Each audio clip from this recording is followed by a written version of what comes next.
are you able to compare your physical readiness at this moment compared to, say, 12 months ago? Yeah, I would say it's tremendously higher. Not just me, but the whole team. Personally, I feel like this is one of the biggest off season for me. I feel like I've been able to take my arm from being, not only was it not 100% last year, but it's 100% and then better than it was before surgery. So, I would say that was probably the biggest thing for me is just having that off season and that time. And then the time in the weight room, the time with the boys, just, going to lunch, whether it's hanging out at the football field, throwing extra, whatever. I just, I'd say we're strides ahead than where we were last year. Okay, Jared, then we'll go with Jake and Andrea. Hey, Zach, good to see you. Good to see you. Just wanted to, this is best we can do, I suppose. But wanted to ask, you've always talked about how much, the competition, you always get asked about quarterback competition with Jaron and Baylor and the other guys, and that always gets brought up. But this year, with everything that's happened going on, are you enjoying that competition even more just because it's football and it's just part of the game and you get to be out there competing with your boys like that? Yeah, no doubt. I mean, it's part of the game, right? It's in every university. It's especially on our team. Competition makes everyone better. It's making me better. It's making the other quarterbacks better. And, that's exactly what we need on this team is competition is what strives to make you better, right? Zach, I wanted to ask you, with the COVID-19 downtime, a lot of guys had to scatter and kind of do their own thing. How did you spend that time? What did you do different maybe compared to what you would have done in a normal off season? Yeah. For me, it was actually a good thing. I got to hang out with the receivers and do my thing here. But I train with John Beck out in California, like a lot of people know. And, I was blessed to have the opportunity to do that a lot more this year. I was able to spend months down there, take weekends down there and actually, focus on my technique and my craft. And I would say typically I wouldn't be able to do that just because we would have mandatory workouts here. And I was still able to make it to all the voluntary stuff and everything BYU had. And I made sure that stuff was, mandatory for me to be there. But, it gave me a little more freedom to be able to go out to California and work on that stuff. And before voluntary even started up, I know Brady mentioned it earlier, but local gym down the street with Stroformance, those guys are great. And there was a lot of BYU guys there. Me and Brady were just a couple of them that were able to make it over there. And that training was huge for us. It was, similar to what BYU's doing with the lifting and running and all that stuff. But I think it got us prepared and it got us the lifting that we would have been doing here anyway. So I feel like we didn't skip a beat with that kind of stuff. Okay, Andrea, and then we'll have Mitch, Jason, and Matt. Hey, Zach. How's it going, man? Good. How you doing? Good, thanks. So all this uncertainty that there may not even be a football season, and then there's the schedule uncertainty, and there's just so much going on. What is it that you, as a quarterback, as a leader on this team, that you do have the most confidence in? What is it that you can point your finger to and go, you know what, I have confidence in this through all of this? Yeah, my biggest thing is that we're going to be a dang good football team this year, and that's what I'm excited about is – we're out here in fall camp and we're going to levels that we've never been in the last, it's our third year as an offense. Things are just working on the little details, just taking everything to the next level. So I'm confident that we're just going to be a way better offense and a way better team. And for right now, we still got a week 1 scheduled. We're still playing Labor Day. And, that's what we're looking forward to. We're still planning on that game. We're still preparing for that game. Okay, Mitch.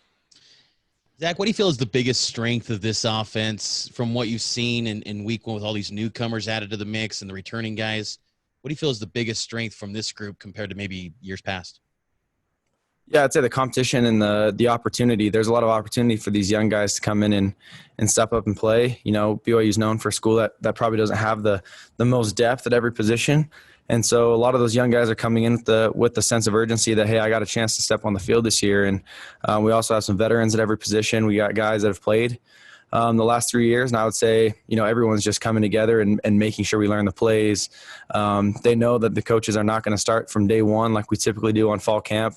They know we're hitting it right off the head from 2 years ago, everything we built up. So the new guys got to come in and get used to the plays, get used to what we're doing. And, I've seen a lot of good things out of those guys. Okay, Jason. Zach, you mentioned the receivers a second ago, and that's a position that lost quite a few playmakers from the roster last year. How would you evaluate? What have you seen from the guys you're throwing the football to now? Yeah, I've seen a lot of progress. I would say, necessarily not having a ton of guys with experience, but we got Gunner and Dax and Matt Bushman and even Isaac Rex with a little bit of last year, and then Neil. Neil has experience as well, and I would say with those guys, we're great with experience, but also the new guys coming in, like I said, are doing a great job of following their example and just feeling the flow of the offense, not necessarily, needing these guys to have all this experience, but just feeling how the coaches are teaching the offense, knowing their role, which read progression they are in the play, and understanding their timing, their depth, the way to work a route. I would say those are the details that we're really implementing to all these young guys about, how to really help this offense and go to the next level. And some of those veteran guys are really helping them with that. Zach, you mentioned that off-season work with John Beck. What specific stuff were you working on out there? Yeah, so typically just how to generate more force through the body, not use too much arm. Typically, John is really working on, how to make throws from certain positions, right? Never in a game are you ever just 3-step drop, standing right in the same place and making throws. You're going to be moving around. And so we work a lot of off-platform throws, how to generate power when you got to move to the left. If your left tackle gets beat inside, you got to slide to the left, and how to drive a throw down the field, how to touch pass, how to, so we kind of just work on all the basics. We work on our fundamentals of just footwork, timing routes, which footwork is going to be for each route that we throw. That's probably some of the biggest things that I picked up. I feel like, arm strength wise, I'm way further ahead than I've ever been. And it's not necessarily because of, my arm is stronger necessarily, but because I'm finally learning how to throw with my whole body. We'll take the question from Jared and Jake. Zach, a lot of your peers across the country have joined groups going multiple directions. Some have expressed concerns about safety and health with COVID and everything going on. Others have expressed the desire to play and how important that is for them emotionally. How do you balance those two parts? That I know your family's here in the area and everything, so the risks as far as family and stuff, but also that desire that you want to get on the field. So how do you find that balance as a football player right now?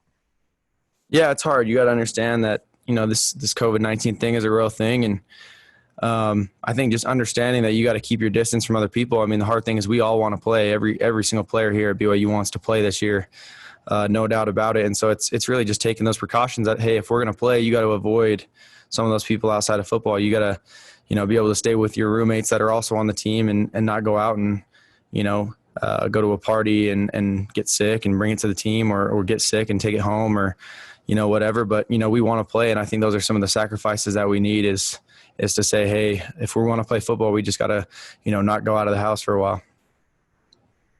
Zach, I wanted to ask you, your younger brother Josh is now on campus down there at BYU. What's it been like having him with you?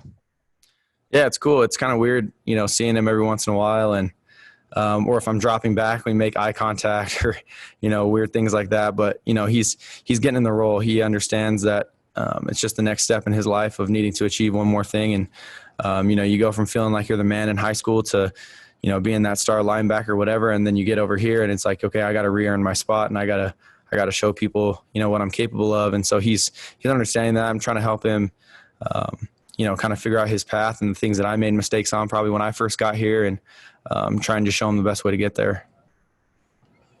Okay, we'll take questions from Mitch and Matt, and I think that'll wrap it up. Zach, through the first week, who have been some of the receivers that you feel have really stepped up their play to be contributors this fall? Yeah, of course, the main guys. I think Dax and Neil have looked well, really good actually. And Gunner hasn't been able to practice much, little hamstring tweak. We're just trying to take care of him. But Neil and Dax have looked really good at receiver position. But also, Cody Epps, I would say, is probably one of the biggest standouts of the newcomers. Just understanding the feel of the game, understanding where he is in the progression, understanding taking his time or how to separate from a receiver, how to set a DB up, and he's been doing well. I would say Cody is going to keep progressing, but all those new guys are doing a good job. Thanks, Zach. In regards to the live work you guys did on Saturday, since media and fans. They don't get a lot of video and information from those scrimmages. What were some of the big plays? What were some of the big moments from that live work?